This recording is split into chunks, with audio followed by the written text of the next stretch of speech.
మాట పలుకు తెలియనిది మాటున ఉండే మూగమది కమ్మని తలపుల కావ్యమయే కవితలు రాసే మౌనమది రాగల రోజుల ఊహలకి స్వాగతమిచ్చే రాగమది శృతిలయలరగని ఊపిరికి స్వరములు కూర్చే గానమది ఋతువుల రంగులు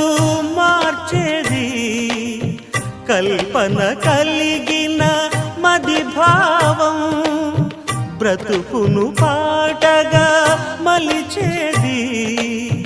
మనసున కదిలిన మృదునా